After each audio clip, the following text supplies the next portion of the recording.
오늘 은혜를 나눌 말씀 함께 보겠습니다. 요나서 4장 1절로 4절입니다.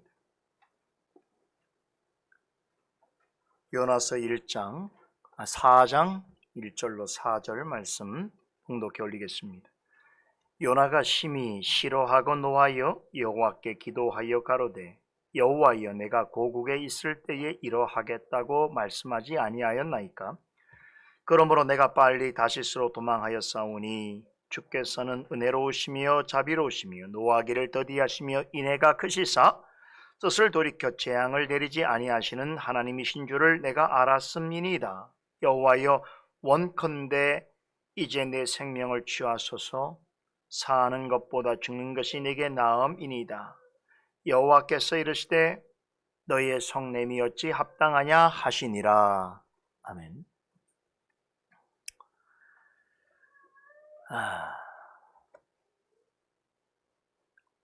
요나서 강의 12번째 시간으로 드디어 이번 주부터 요나서 마지막 장인 4장을 살펴보게 됩니다. 요나서 4장은 다른 모든 성경들에 비해서 아주 특이하고도 어떤 점에서는 당혹스러운 결말을 보여주고 있습니다. 대부분의 성경의 마지막 장은 앞서 전한 내용을 토대로 종합적이고 긍정적인 결론을 제시하면서 마칩니다. 이것이 일반적인 경우입니다. 그런데 요나서 4장은 성경 중에서 가장 예상치 못한 결말을 보여주고 있습니다.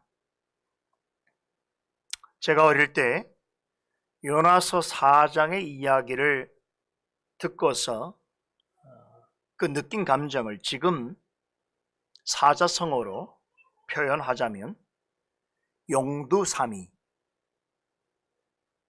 과유불급입니다. 용두사미란 시작은 용의 머리처럼 웅장하나 끝은 뱀의 꼬리처럼 빈약하기 그지없다라고 하는 뜻이지요.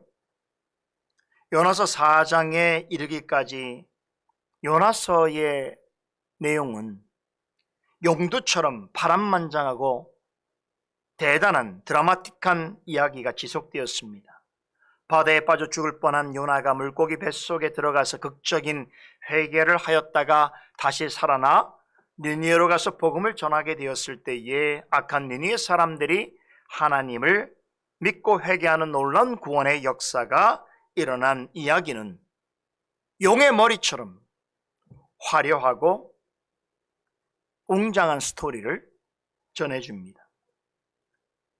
그에 비해서 마지막 4장에 소개된 내용은 놀랍게도 앞서 전한 이야기와 비교해 보자면 마치 뱀 꼬리처럼 사소하고 개인적인 해프닝 정도로 여길 만한 이야기로 마무리되고 있습니다. 또 요나서 4장을 생각해 보면 정도에 지나친 것은 오히려 믿지 못한 것과 같다라고 하는 뜻의 과유불급이라고 하는 사자성어가 생각납니다.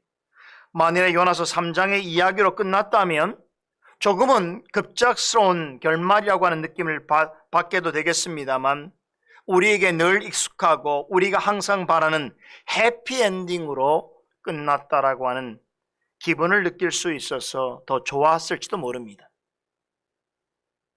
3장으로 이야기가 마쳤다면 요나서는 이런 완벽한 행복한 플랫을 가진 이야기가 되었을 것입니다. 하나님의 말씀을 듣고 불순종한 요나가 도망가려고 시도했지만 결국 자신의 잘못을 깨닫고 하나님과 화해하게 되었고 물고기 뱃속에서 다시 살아난 일을 계기로 마음을 고쳐먹고 니느웨 성에 찾아가서 말씀을 전하자 그곳에 놀라운 부흥이 일어났고 니느웨 사람들은 구원을 받게 되었다. 아마도 요나서의 이야기가 이런 이야기라면 어쩌면 우리는 요나서를 통해서 더 큰 안도감과 만족스러움을 느꼈을지도 모릅니다. 하지만 요나서는 우리의 그런 기대와는 완전히 동떨어진 이야기로 막을 내리고 있습니다. 천신만고 끝에 살아난 요나가 재기하여서 니느웨 사람들에게 복음을 전하였더니 그것에 엄청난 부흥의 역사가 일어나고 작은 자로부터 큰 자에 이르기까지 대규모적인 엄청난 회개운동이 일어나게 되었다는 이야기에 큰 감동과 은혜를 받은 사람이라면 지금부터 살펴볼 4장의 이야기는 과유불급처럼 여겨질 수 있다는 것입니다. 굳이 덧붙여지지 않았더라면 더 괜찮았을 이야기로 생각할 수 있다는 말이지요. 왜 이런 생각을 하게 되는가 하면 요나서 4장은 전혀 예상치 못한 결말을 보여주고 있기 때문입니다. 그런 중에도 참으로 다행스러운 것은 여러분과 저는 누군가에게는 이렇게 대단히 당혹스럽고 불만스럽게까지 한 요나의 결말을 이제 우리가 차분하게 맞이하게 될, 그래서 요나서를 이제 마무리하게 될 준비가 어느 정도는 되어 있다는 것이지요. 우리는 지금까지 함께 나눈 11편의 강서를 통해서 요나서 4장의 결론이 어떠할 것인지에 대해서 어느 정도는 예상하고 있는 상황이 있습니다. 그래서 그렇게 크게 놀라진 않을 거예요. 하지만 여전히 요나서를 동화나 애니메이션의 소재 정도의 이야기로 알고 있거나 요나서 본문을 세심하게 살펴보지 못한 이라면 이제부터 우리가 살펴보게 될 요나서 4장의 이야기는 용두사미 같고 과유불급처럼 여길 수 있습니다. 자, 그런데요, 요나서 4장이 왜 이렇게 중요한가 하면 지금까지 요나서 말씀으로 인하여 드러난 진리가 있고 또 숨겨진 교훈이 있는데 그런 것들을 자세하게 살펴본 여러분과 저에게 있어서 요나서 4장은 지금까지 우리가 함께 고민하고 논의하던 모든 문제에 대한 아주 중요한 실마리를 제공해 주고 있습니다. 다시 말해서 요나서 4장이 있으므로 앞서 살펴본 모든 논의와 교훈들의 의미를 보다 분명하게 이해할 수 있게 되는 것입니다. 제가 요나서 강서를 전하는 동안 여러 성도님들에게 자주 들은 말이 있습니다. 내가 알고 있었던 요나서와 다르다는 것입니다. 나는 여태껏 이렇게 알고 있었는데 그런 뜻이라는 것을 이번에야 알게 되었습니다. 라고 전하는 분들이 많습니다. 이처럼 여러분들이 조금 다르게 알고 있고 또 그렇기 때문에 조금은 낯설게 여겨진 말씀을 지금까지 변함없는 확신을 가지고 제가 끈기 있게 여러분에게 전할 수 있었던 것은 바로 요나서 4장이 있었기 때문입니다. 만일에 요나서 4장이 없었다면 제가 지금까지 여러분께 전해드렸던 조금은 낯설고 들어보지 못한 이야기는 저의 머릿속에서 나온 상상이나 억측에 불과합니다. 그러나 그렇지 않다는 것을 안심하시라는 것을 이제부터 전해드릴 요나서 4장 본문 강해를 통해서 여러분들은 더욱 크게 확신하게 될 것입니다.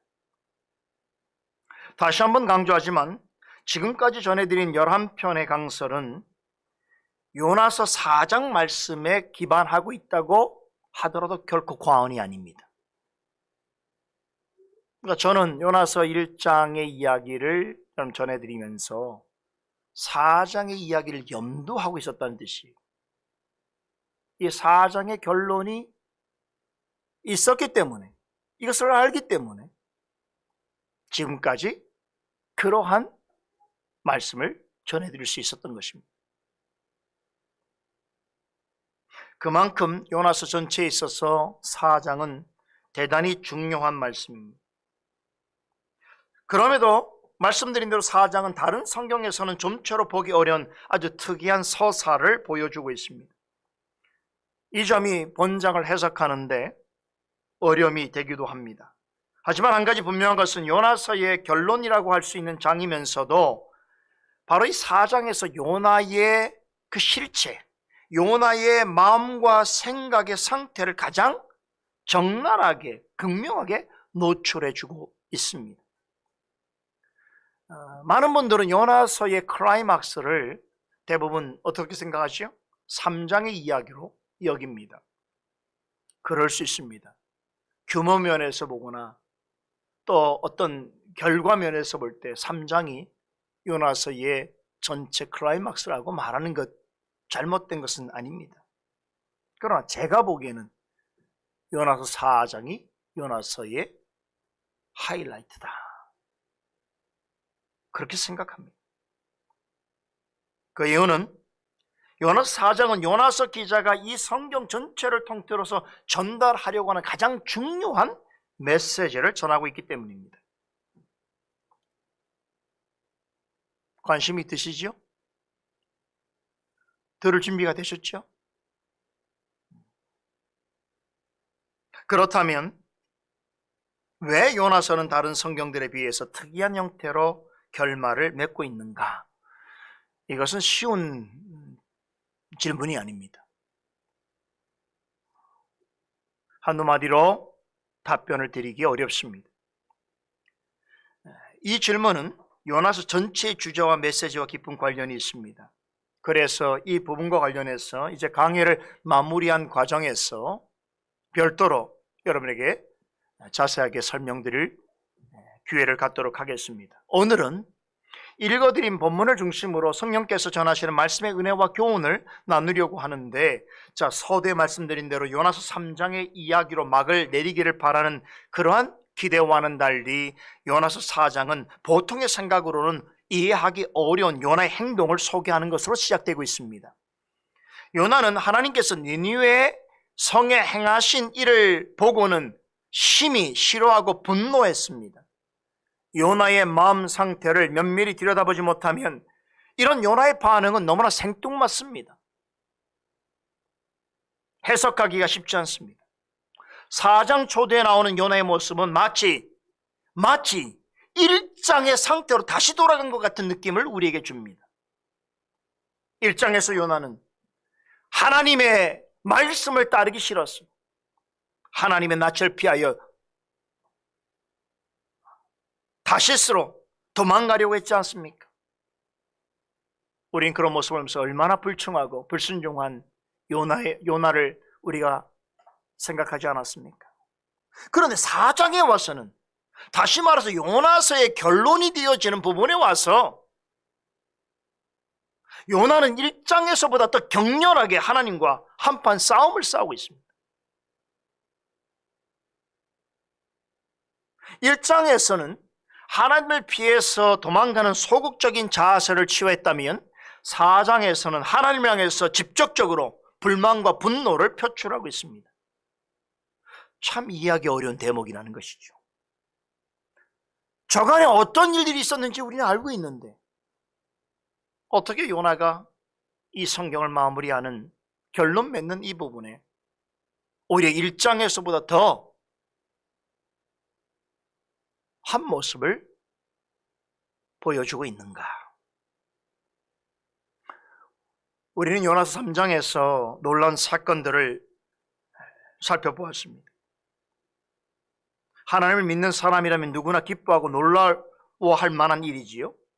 그런데 요나는 대체 왜 하나님께 불만과 분노를 표출하고 있는가? 지금까지의 내용을 본다면 사실 여러분, 요나서 전체에 나온 인물들 중에 크게 잘못된 일은 없습니다. 모두가 다 잘된 이야기뿐이에요. 그렇지 않습니까?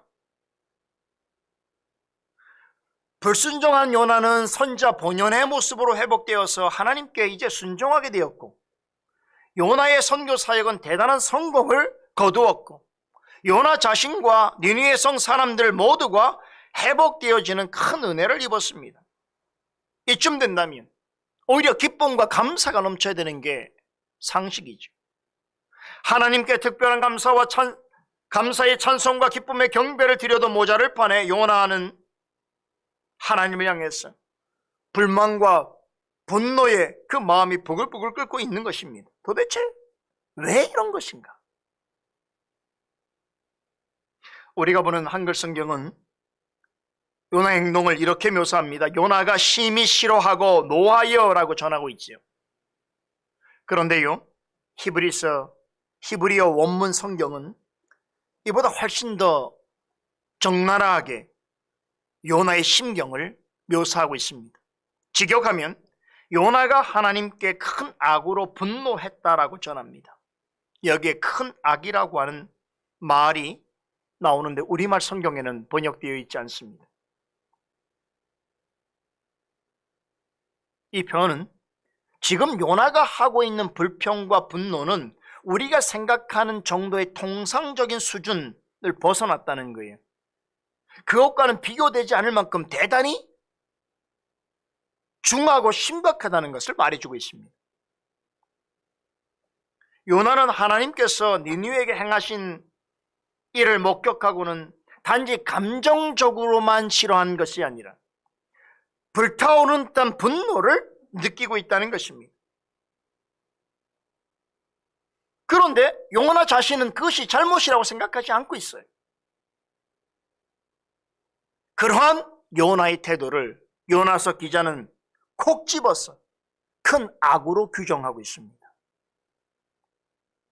한 가지 재미있는 것은 오늘 본문 1절에 원문 성경에 기록되어 있는 큰 악이라고 하는 이 말은 요나서가 처음 시작될 때에 나왔던 말입니다. 요나서 1장 2절에 그 악독이 내 앞에 상달되었음이라고 하는 말씀에 나오는 그 악독이라는 말과 동일한 표현입니다.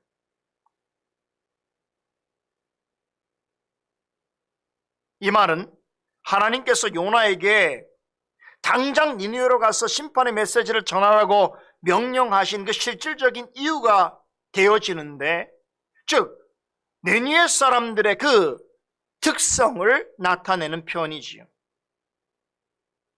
요나서 기자는 1장 2절에서 니느웨 사람들에게 사용한 이 악독이라고 하는 말을 4장 1절에서 하나님을 향해서 심하게 분노하는 요나에게 그대로 적용하고 있습니다. 여러분, 요나서 기자가 이 표현을 이렇게 대꾸적으로 사용하고 있는 의도를 잘 이해하셔야 돼요.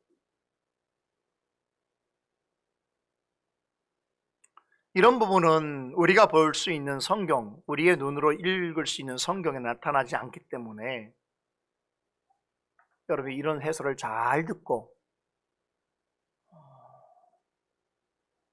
짧은 성경이지만 얼마나 그 성경이 문학적으로 뿐만 아니라 논리적으로, 조직적으로 기록되어 있는가라는 것을 아셔야 합니다.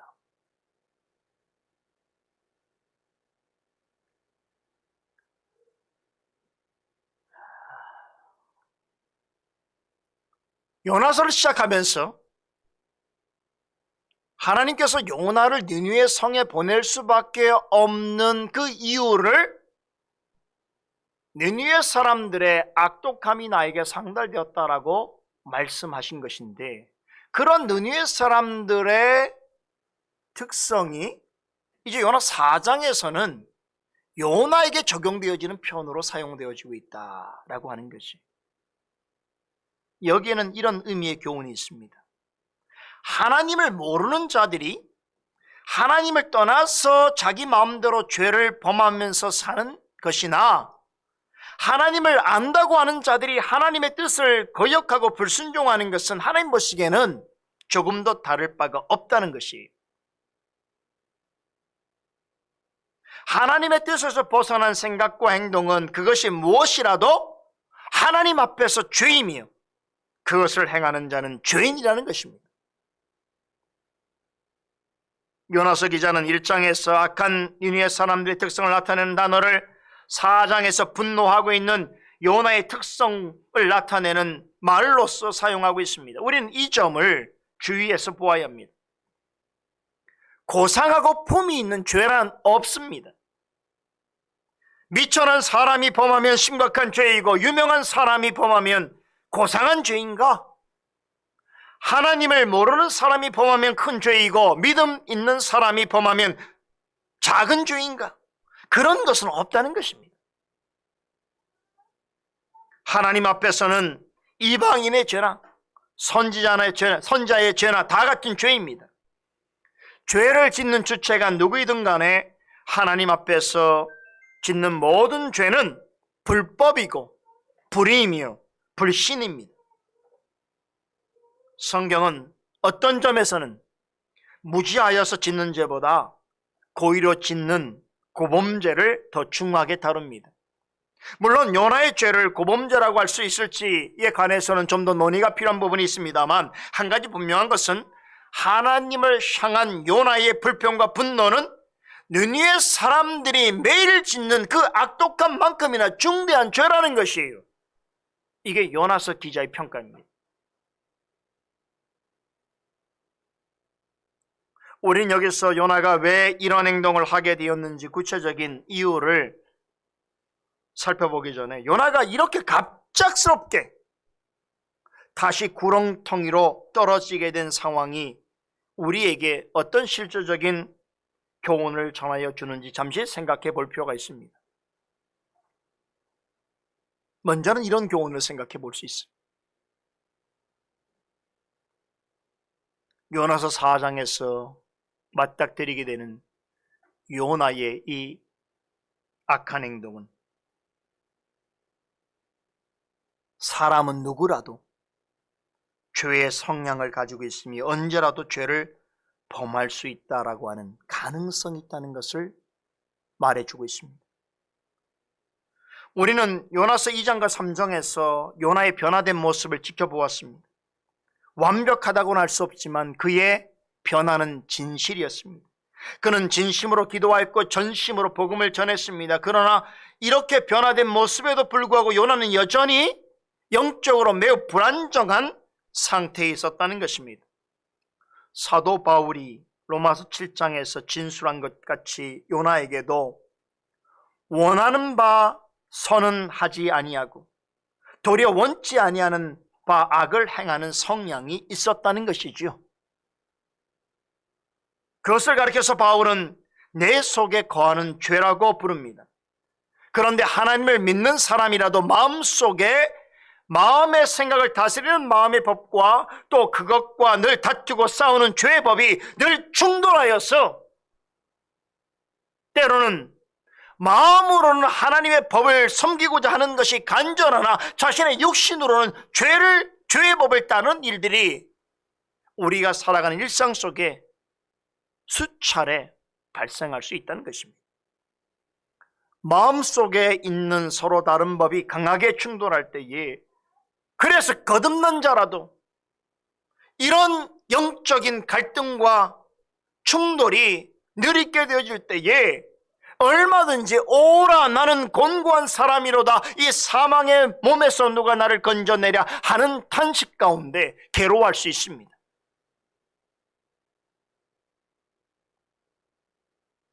지금 우리는 요나에게서 이와 같은 영적 충돌과 갈등이 일어나고 있는 상황을 지켜보고 있습니다. 더불어 한 가지 더 기억할 것이 있습니다. 요나가 니느웨 사람들의 악독함과 다르지 않는 그런 무게를 지는 죄를 범하였다고 할 때에 그렇기 때문에 요나를 용서받지 못할 죄를 범한 죄인으로 취급하거나 하나님의 은혜를 전혀 기억지 못하는 파렴치한 같은 사람으로 단정하려고 해서는 안 된다는 것입니다. 어느 누구도 죄에 대해서 완전한 항체를 가지고 있지 않습니다. 외부로부터 우리 내부로 침투해 들어오는 죄도 있지만 우리 안에 남아있는 죄의 성량으로 인해서 늘 우리 안에서 솟아나는 죄 또한 많습니다. 밖에서 들어오는 죄를 아무리 잘 차단하고 제어한다고 할지라도 우리 내부 속에 있는 죄 때문에 우리는 자주 넘어지고 자주 실패하는 것입니다. 요나서 말씀을 들으면서 어떤 이는 요나와 자신을 비교하면서 그보다 더 나은 자신을 찾는 데 관심을 기울일지도 모르겠습니다. 그러나 그것은 요나서가 전하는 진실된 교훈이 아닙니다. 요나서는 요나가 바로 우리 자신인 것을 말해주고 있습니다. 어떤 점에서는 우리 자신이 요나보다 더 나을 수도 있습니다. 요나처럼 행동하지 않을 수 있습니다. 하지만 다른 점에서는 우리는 요나가 했던 행위를 그대로 반복할 때가 너무나 많습니다.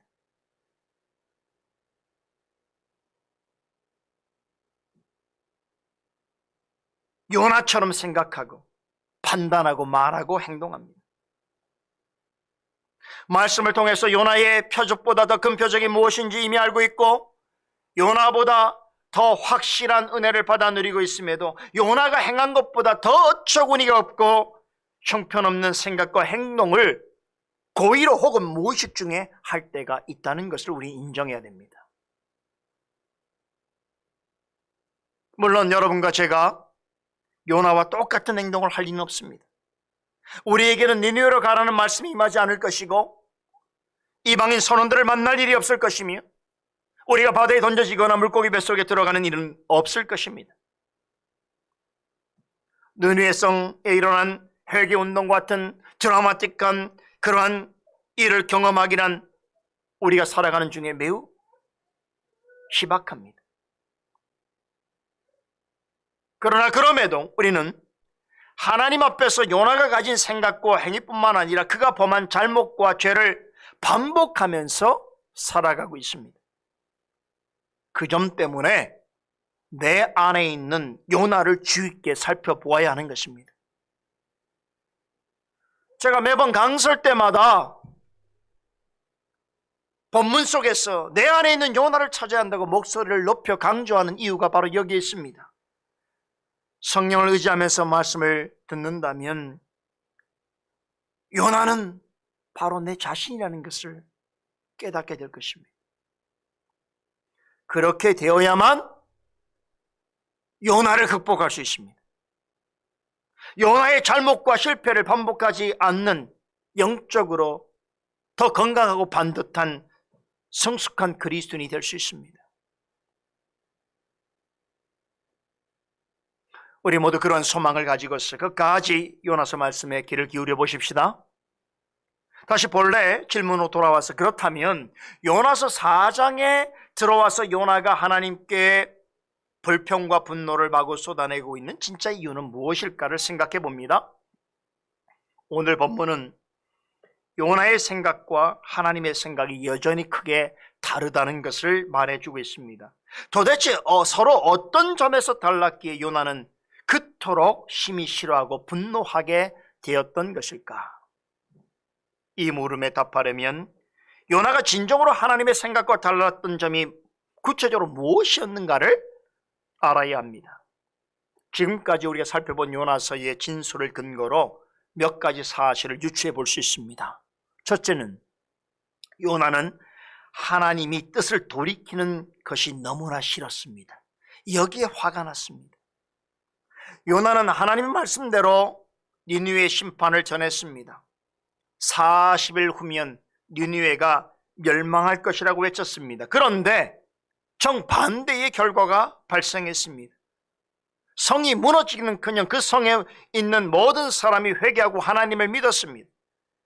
요나가 보기에 당장 심판받아 마땅한 니느웨는 멸망하기는커녕 오히려 영적으로, 사회적으로, 도덕적으로 놀라운 회복의 역사가 나타났습니다. 요나의 생각과 다르게 악한 니느웨 사람들이 구원받는 일이 일어났습니다. 이와 같은 일이 일어난 근본적인 이유를 요나는 하나님의 뜻을 돌이킨 데 있다라고 생각했다는 것입니다. 몇몇 신학자들은 요나가 정말로 싫어한 것이 바로 이것이었다고 지적합니다. 하나님께서 스스로 뜻을 번복하셨다는 것이죠. 요나는 니느웨 성이 하나님의 말씀대로 당연히 무너질 것인 줄 알고 그 사실을 부지런히 전했는데 정반대의 결과가 나타났다는 것은 결국 하나님이 그 뜻을 바꾸었다는 것을 의미한다고 생각한 것입니다. 결국 그렇게 되어지면 하나님의 말씀에 대한 신뢰는 떨어질 수밖에 없고 요나 자신은 빈말을 전한 선자가 되기 때문에 하나님이 뜻을 번복했다는 사실 자체를 받아들이기가 매우 힘들었을 것이라고 설명합니다. 어떤 신학자는 신명기 18장 21절 22절의 말씀을 근거로 그 사실을 제시합니다. 제가 읽어드릴게요. 내가 혹시 심중에 이르기를 그 말이 여호와의 이르신 말씀인지 우리가 어떻게 알리요 하리라. 만일 선자가 있어서 여호와의 이름으로 말한 일에 증언이 없고 성취함이 없으면 이는 여호와의 말씀하신 것이 아니요 그 선자가 방자히 한 말이니 너는 그를 두려워 말지니라. 이 말씀에 따르면 옛적부터, 그러니까 요나가 활동하기 이전부터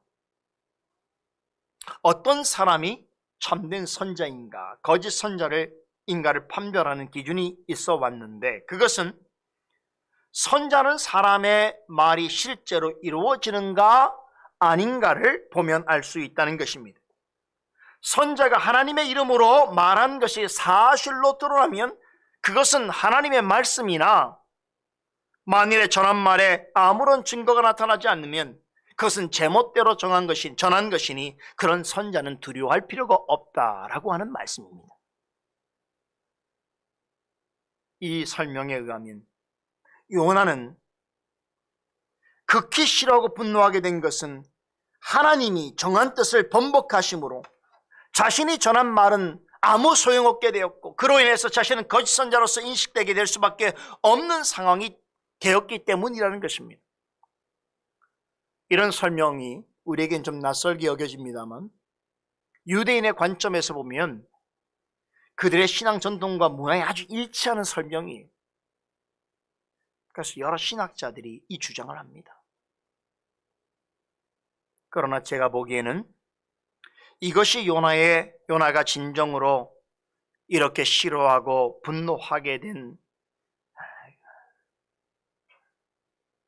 결정적인 원인이라고 보기가 어렵습니다.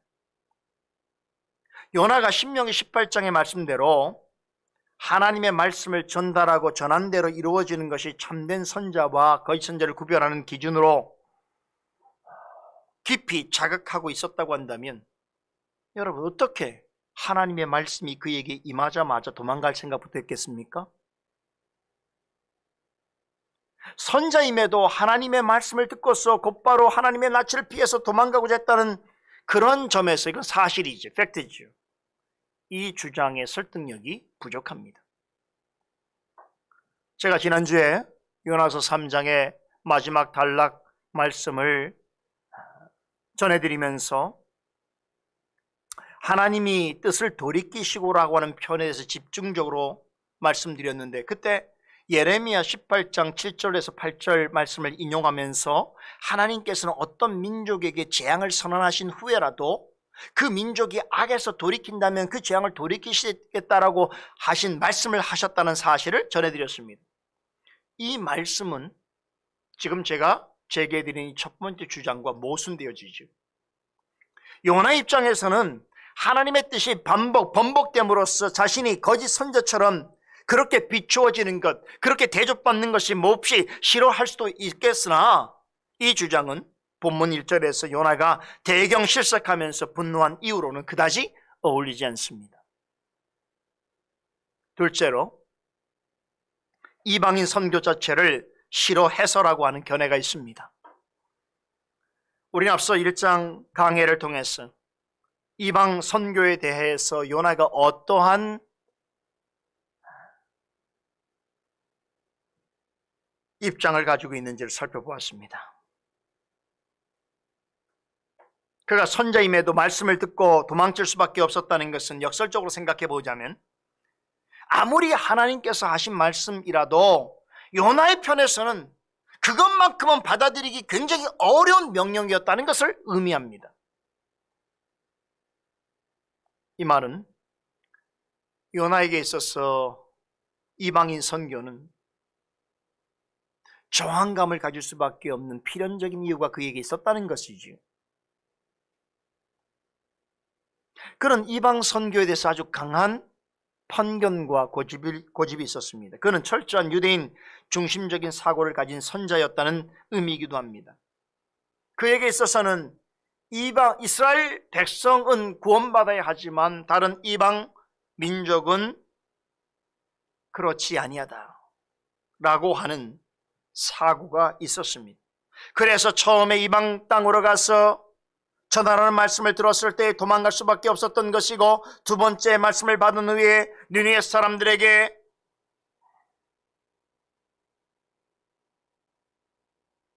니느웨가 40일 후에 무너진다라는 심판의 메시지만 전하게 되었던 것입니다. 그러나 니느웨 사람들이 그렇게 전한 메시지를 듣고 회개하고 돌아오는 모습에 하나님께서 뜻을 돌이켜 그들에게 자비를 베푸시는 광경을 목도하고는 분노하게 되었던 것입니다.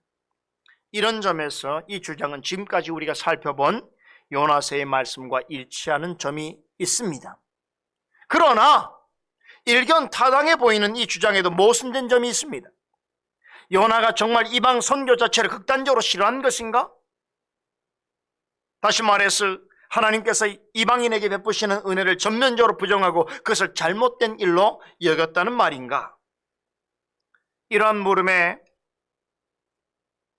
이 같은 주장으로 답변하기 어려운 몇 가지 문제점들이 있습니다.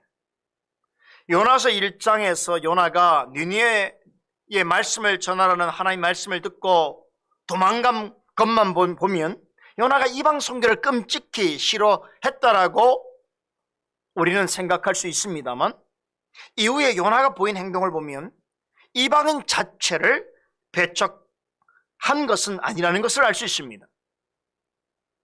폭풍 속에서 뱃사람들에게 추궁을 받을 때에 요나는 자신이 믿는 하나님을 어떻게 소개했습니까? 하나님은 온 만물을 지으시고 천하를 다스리는 분으로 소개했습니다. 이 말은 적어도 요나의 의식 속에는 하나님이 이스라엘의 지역에만 국한되어 있는 신이 아니라는 의식이 그에게 분명히 있었다는 것이죠. 이스라엘뿐만 아니라 온 세계를 창조하시고 주관하시는 절대적으로 유일하신 하나님이라고 하는 사상이 그에게 있었다는 것이지요. 물론 그가 이방인에게 구원이 있다라고 하는 말을 적극적으로 표명한 적은 없지만 이후에 요나의 행동을 보면 이방인이라고 해서 무조건 안 좋은 감정을 가진 그런 사람이 아니었다는 것을 우리는 충분히 짐작해 볼 수 있습니다. 뱃사람들이 묻는 질문에 어떻게 했습니까? 순순히 답변하였을 뿐만 아니라 폭풍으로 배가 전복할 위기에 처하자 자신을 바다에 던져달라고 부탁했습니다. 그렇게 하면 자신은 죽더라도 뱃사람들은 생명을 건질 수 있을 것이라고 전했습니다. 아마도 이방인들을 극도로 미워했다라고 한다면 같이 죽자든지 너희들이 죽어야 된다고 생각했겠지요. 그런 태도를 취하지 않습니다.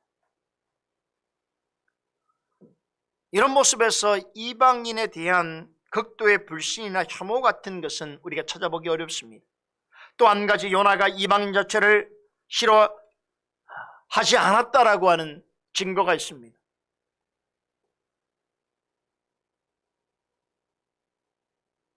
그는 하나님의 말씀을 듣고 니느웨와 방향이 정반대에 있는 다시스라는 곳으로 도망가고자 했습니다. 다시스는 오늘날로는 스페인의 남쪽 지역을 가리킵니다.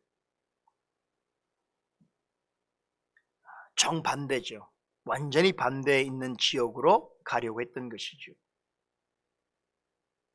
그런데 여러분, 다시스도 이방인들이 살고 있는 지역이에요. 이방 선교가 싫어서 이방인 지역으로 도망가고자 했다는 말은 어폐가 있습니다. 요나가 배타적인 구원관을 가진 유대인 민족주의자였던 것은 분명하지만 그렇다고 해서 이방 지역 전체를 혹은 이방인 전체를 혐오하고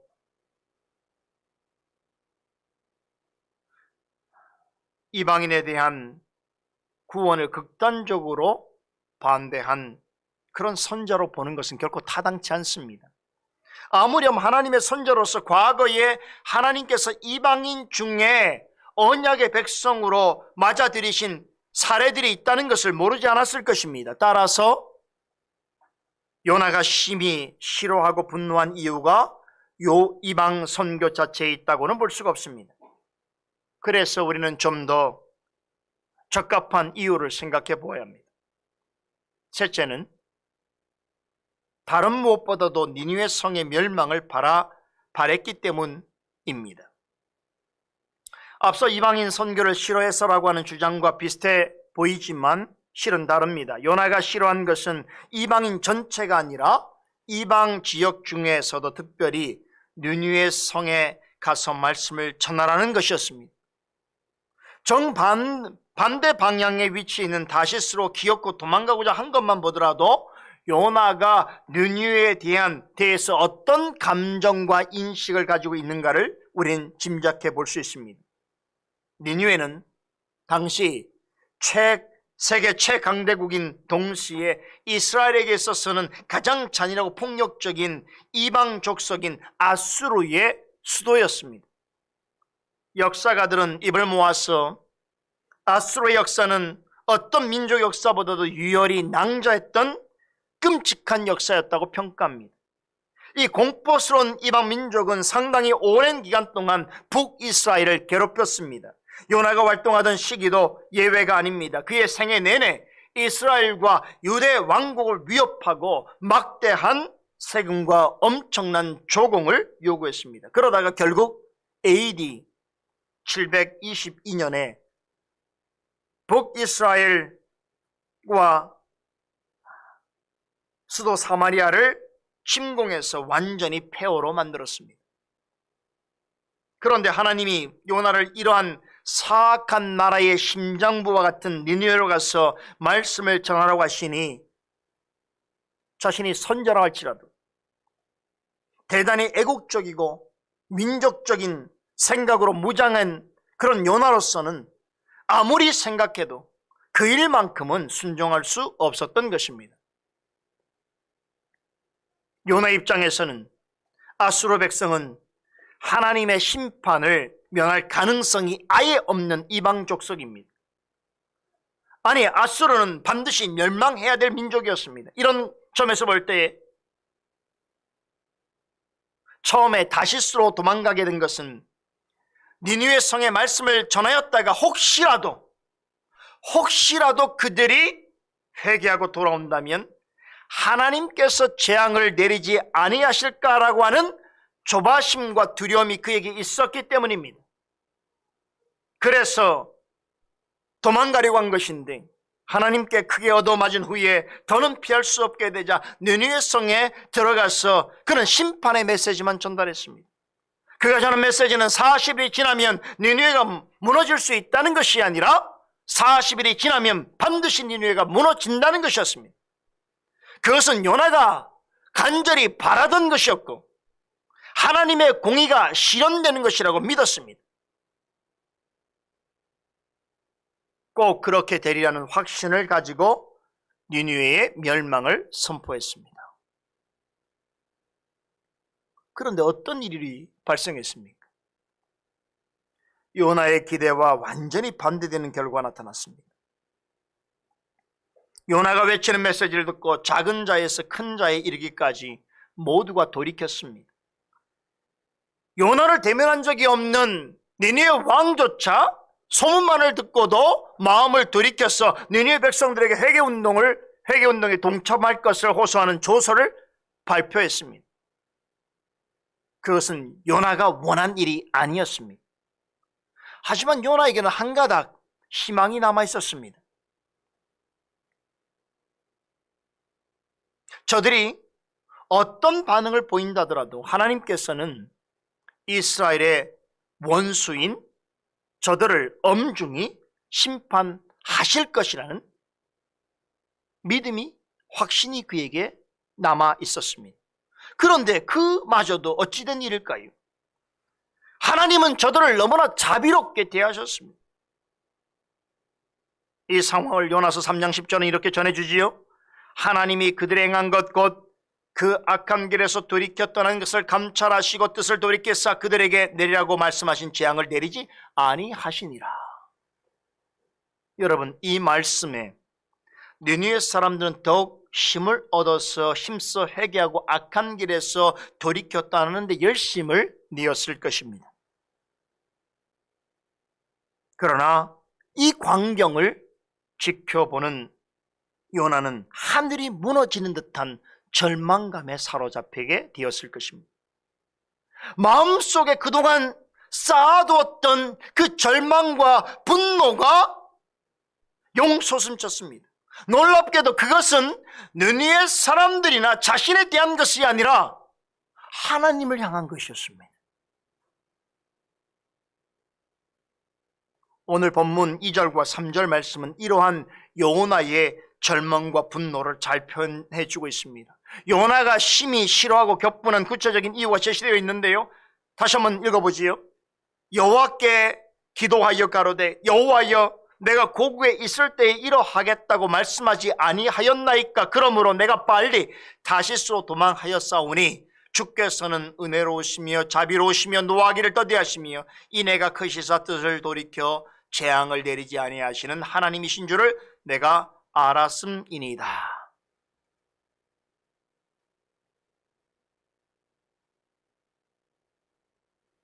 말씀을 잘 들어야만 해석할 수 있는 말씀이에요. 여러분이 수백 번 이 말씀을 그냥 눈으로 읽으면 도저히 해석할 수 없는 말씀입니다. 자, 먼저 여기에 요나의 행동에서 우리가 주목해 볼 부분이 있습니다. 요나는 심히 싫어하며 분노하는 그 이유를 하나님께 기도로 전하고 있습니다.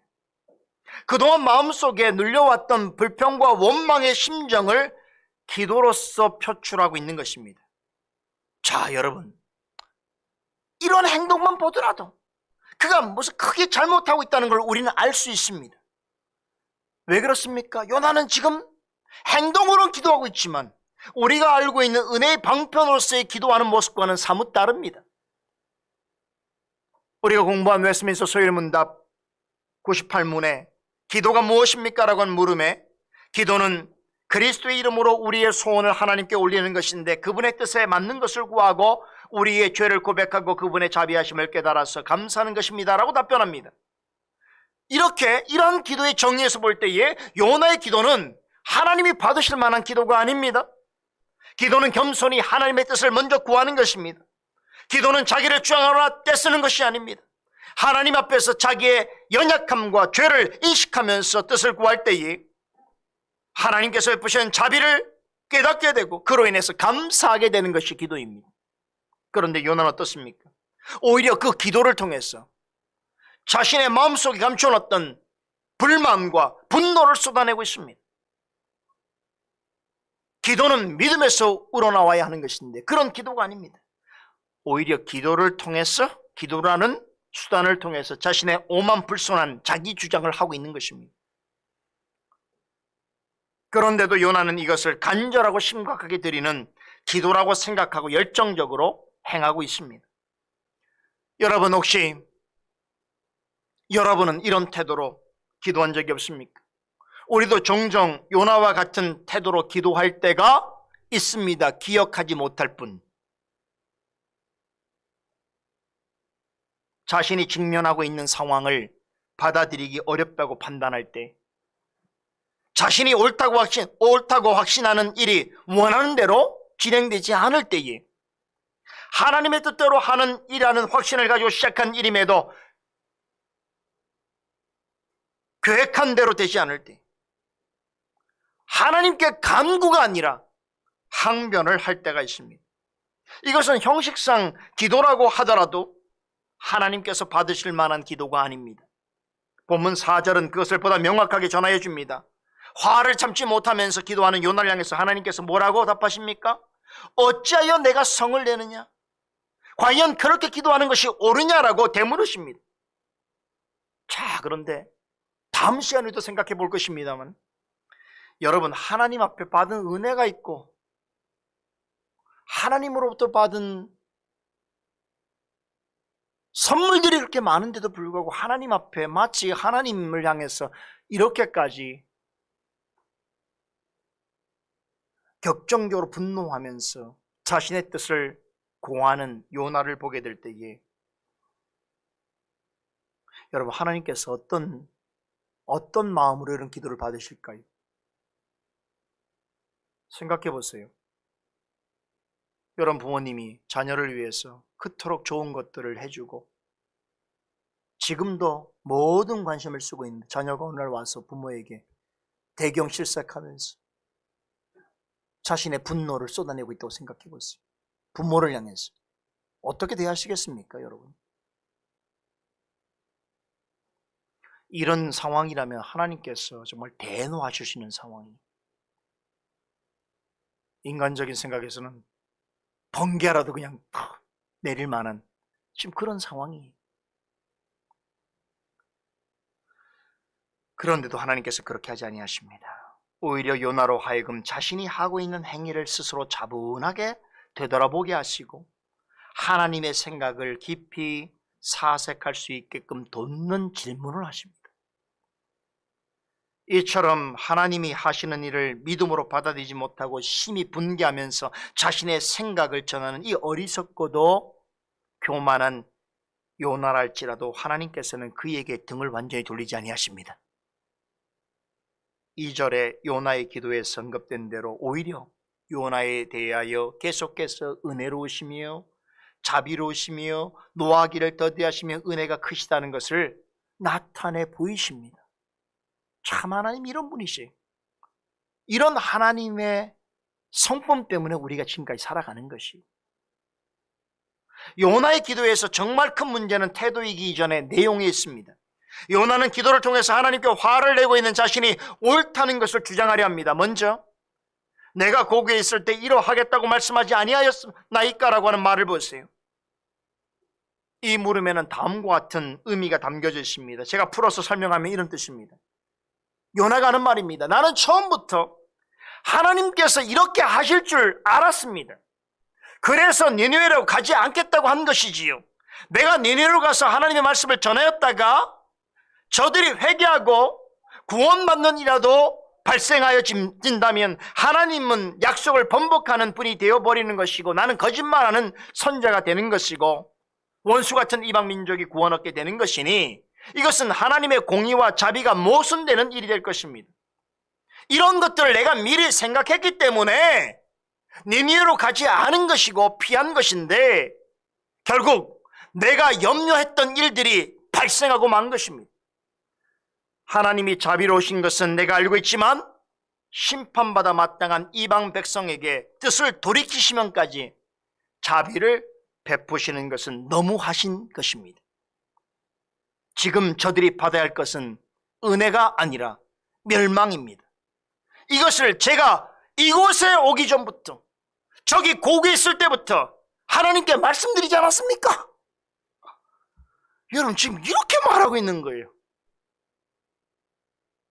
말 잘하죠? 이렇게 막 분노하면서 대드는 자녀가 말까지 잘해요. 부모가 얼어버리는 거죠. 그렇죠?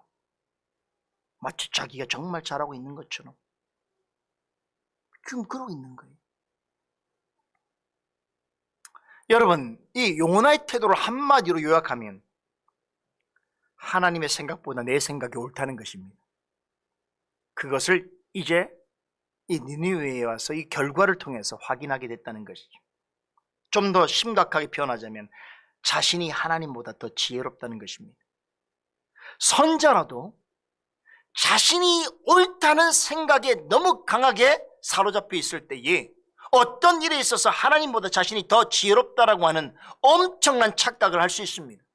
그러면서도 오히려 그것이 믿음이고 확신이라고 생각할 수 있다는 것이죠. 여러분, 선지자가 넘어졌다면 우리도 쉽게 넘어질 수 있는 부분입니다. 항상 주의하고 경계해야 될 부분이지. 그런데요, 이어지는 기도의 내용은 더 충격적입니다. 요나는 자신의 생각이 하나님 생각보다 더 옳았다는 것을 주장한 후에 이렇게 말하지요. 주께서는 은혜로우시며 자비로우시며 노하기를 더디하시며 인애가 크시사 뜻을 돌이켜 재앙을 내리지 아니하시는 하나님이신 줄을 내가 알았음이니다라고 말합니다. 이 말씀은 출애굽기 34장 6절 7절 말씀을 인용한 것인데, 여러분 내용상으로 보면 아무런 문제가 없죠. 오히려 얼마나 큰 신앙 고백 같지 않습니까? 그의 말은 너무나 은혜롭기까지 합니다. 그런데 잘 살펴보면 요나는 매우 불순한 의도를 가지고 이 말씀을 전하고 있다는 것입니다. 하나님의 말씀을 인용해서 하나님을 모순적인 존재로 만들려고 하고 있습니다. 하나님이 과거에 하신 말씀으로 지금의 하나님의 생각이 틀리다는 것을 증명하려고 하는 것입니다. 이게 심각한 일이에요. 요나가 인용한 출애굽기 본문은 하나님께서 모세에게 자신을 계시하실 때에 하신 말씀입니다. 요나는 이 말씀을 하나님께서 이스라엘 백성들에게만 주신 약속으로 믿고 있었습니다. 이스라엘의 하나님이시므로 하나님은 이스라엘 백성에게 언제나 은혜로우시고 자비로우시며 노하기를 더디하시며 인애가 크시사 재앙을 내리지 아니하시는 분이라는 것을 그는 지금 고백하고 있는 것입니다. 그런데 그러하신 하나님이 저 악한 니느웨 사람들에게 이같이 행하시다니, 우리에게 행할 일을 저들에게 행하시다니, 이것은 하나님이 이미 하신 말씀을 스스로 번복하는 것이고 하나님이 스스로 자신을 모순되게 만드는 것이라고 주장하고 있는 것입니다. 그러므로 이 말은 신앙 고백이 아니에요. 오히려 하나님의 잘못을 지적하는 것입니다. 엄청난 지금 죄를 짓고 있는 거예요. 그러므로 하나님이 니느웨 사람들에게 뜻을 돌이켜서 심판이 아니라 자비를 베푸시고 말씀대로 재앙을 내리지 아니한 것은 하나님의 실책입니다 라고 주장하는 것입니다. 자, 요나서에서 개인적으로 가장 충격적인 장면이 바로 이 장면이에요. 요나는 하나님의 말씀을 이용해서 자신의 생각을 정당화하려고 하고 있습니다. 더욱 충격적인 사실이 있습니다. 요나는 이 말씀 중에서 자신이 원하는 일부만 취해서 선택해서 하나님의 생각보다 자신의 생각이 옳다는 것을 증명해 내려고 하고 있습니다. 사실 요나가 인용한 출애굽기 말씀은 이렇습니다. 여호와께서 그의 앞으로 지나시면서 반포하시되 여호와로다 여호와로다, 자비롭고 은혜롭고 노하기를 더디하고 인자와 진실이 많은 하나님이로다. 인자를 천대까지 베풀며 악과 과실과 죄를 용서하나 형벌받는 자는 결단코 면제하지 않고 아비의 악을 자여손 3, 4대까지 보응하리라 라는 말씀이, 요나의 해석대로 이스라엘에게만 주셨다 하더라도 이 말씀은 이스라엘이라고 한다면 하나님께서 무조건 무슨 일을 한다고 하더라도 자비와 은혜와 구원을 베푸시겠다는 약속의 말씀이 아닙니다. 하나님의 언약의 백성에게 인자를 베푸시고 그들이 회개할 때 죄를 용서해 주실 것이나, 그러나 계속해서 악을 행하는 자에게는 반드시 심판하시라는 말씀인 거예요. 그런데 요나는 이 구절을 근거로 하나님은 이스라엘은 무조건 사랑하셔야만 하고 니느웨 사람들은 무조건 심판해야 한다라고 하는 주장을 하는 근거로 제시하고 있다는 거예요. 하나님 말씀 중에서 일부, 내가 지금 하고 싶어하는 그 자신의 생각과 일치하는 부분만 일부 취소 선택해서 지금 언급하고 전체 내용을 말하지 않고 있는 것이, 여러분 결국 이러한 신가는 하나님을 자신의 입으로 뭐라고 그랬어요? 하나님은 온 하늘과 땅을 창조하시고 다스리시는 분이라고 고백했으면서도 참으로 유치하고 편협한 신으로 만들어버린 것이, 자기의 주장을 정당화하기 위해서.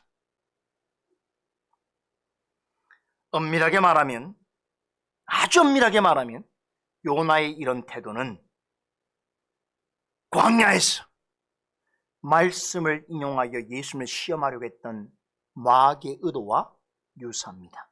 오해하지 마십시오. 요나가 마귀와 같다는 말이 아닙니다. 요나가 사탄의 자녀라는 뜻은 더더욱 아닙니다.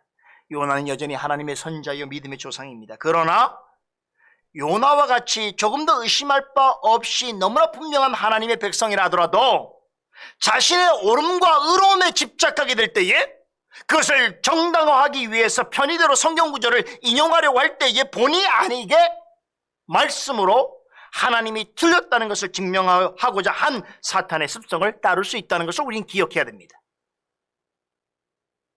이것은 비단 요나에게만 일어난 일이 아닙니다.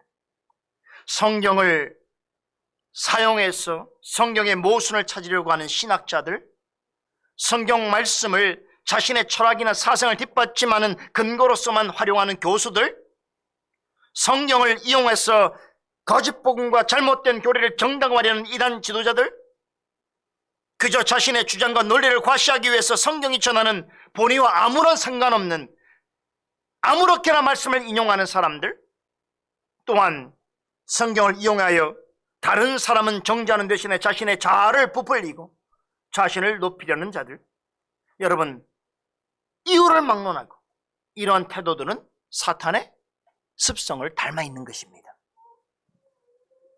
이에 대해서 프랑스 신학자 자크 엘로리라는 사람은 오늘 요나서의 본문을 해석하면서 이런 중요한 통찰력 있는 설명을 제시합니다. 들어보세요. 하나님의 계시가 우리에게 가르쳐주는 것은 우리는 의롭지 못하며 우리 자신을 정당할 아무런 방법이 없으며 하나님과 논쟁할 수 없으며 다른 사람들을 정죄하거나 적대할 권리가 없고 이 극도의 절망 속에서 오직 하나님의 은혜의 행위만이 우리를 구원하실 수 있다는 것이다. 이것이 바로 성경이 가르치는 것이며 우리가 여기에 굳게 선다면 성경을 읽는 것은 유익하고 건전하며 우리에게 열매를 맺게 할 것이다. 아주 귀담아 들어야 할 교훈입니다. 이어지는 3절은 요나의 기도와 성경을 인용하는 것이 잘못되었음을 확신할 수 있는 한 가지 중요한 근거를 제시하고 있습니다.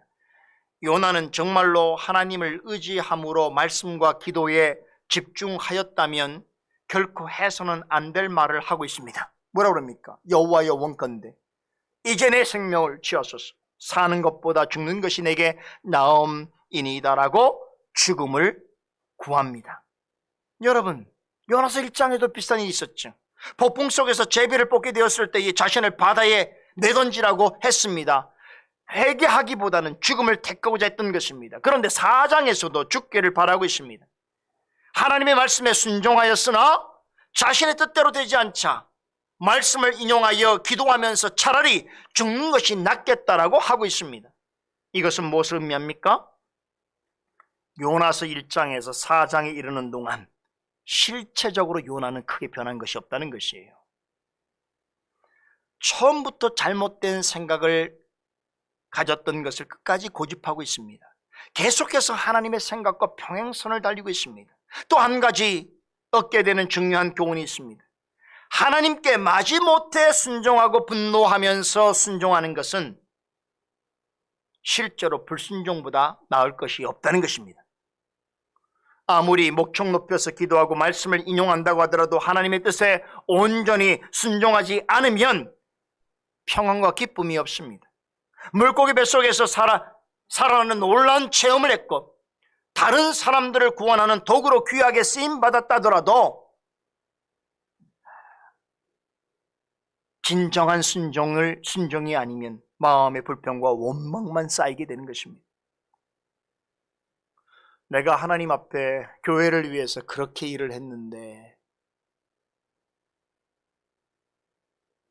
내가 그 많은 일을 했는데, 그 많은 헌금을 했는데, 그 많은 수고를 했는데, 그 많은 시간을 내었는데, 자꾸 생각해 보세요. 마음에 불평과 원망이 자리 잡습니다. 그것은 진정한 순종이 아니에요. 여러분, 이런 상황에서 그 자아가 낙심되고 끝 모를 때까지 추락을 하게 되면 그때 생각할 수 있는 마지막 극단적인 건 뭐예요? 죽음이. 차라리 이러면 죽는 게 낫지 생각한다는 거죠. 요나는 시종일관 하나님이 생각을 바꾸었다라고 주장하고 있습니다만, 그러나 실제로 생각이 바뀐 것은 누구입니까? 하나님이 아니라 요나 자신입니다. 물고기 뱃속에서 드린 기도에서 요나는 큰 고난 가운데 처하게 된 것은 자신 때문이라고 했지요. 자신에게는 아무런 소망이 없음을 인정하면서 자신의 생명을 건지시는 하나님을 바라보겠다고 했지요. 수월의 뱃속과 같은 절대 절망의 상황에서 하나님만 생각하겠다고 했습니다. 모든 구원은 오직 여호와 하나님께로서 말미암다고 그는 고백했습니다. 그러나 오늘 본문에서 만나는 요나는 물고기 뱃속에서 자신의 입으로 기도한 내용조차 기억하지 못하고 있는 양, 전혀 다른 태도를 취하고 있습니다. 기도를 하고 말씀을 인용하고 있지만 여전히 이기적이고 자기중심적인 생각을 내려놓지 못하고 있습니다. 경이로운 체험을 하고 큰 은혜를 받았다고 고백하면서도 여전히 독선적이고 교만한 마음을 포기하지 않고 있습니다. 말씀을 그릇되게 해석함으로 자신의 의로움과 정당함을 집착하고 있습니다. 말씀을 인용하여 하나님을 오히려 바보 같은 존재로 만들고 자신을 더 지혜로운 존재로 만들고 있습니다. 자신에게 얼마나 치명적인 결함과 모순이 있는지를 바라보지 못하고 있습니다. 여러분, 그 결과가 무엇입니까? 그에게 어떤 결과가 있는 거예요. 불평, 원망, 울분, 분노, 우울, 불안, 좌절, 절망, 독선, 교만, 그리고 하나님과의 말다툼, 후회, 자괴감, 이런 것에 휩싸이게 되었습니다. 결국 기도와 말씀에 힘쓰면서도 하나님께 죽기를 바라는 상황이 되었던 것입니다. 말씀을 마치겠습니다. 여러분, 요나에게 일어난 이와 같은 일들이 요나에게만 발생한 일로 생각하면 안 됩니다. 바로 우리들 모두의 문제이고 우리 자신의 문제입니다. 요나를 보면서 깨닫는 게 있어요. 사람은 생각보다 쉽게 변하는 존재가 아닙니다.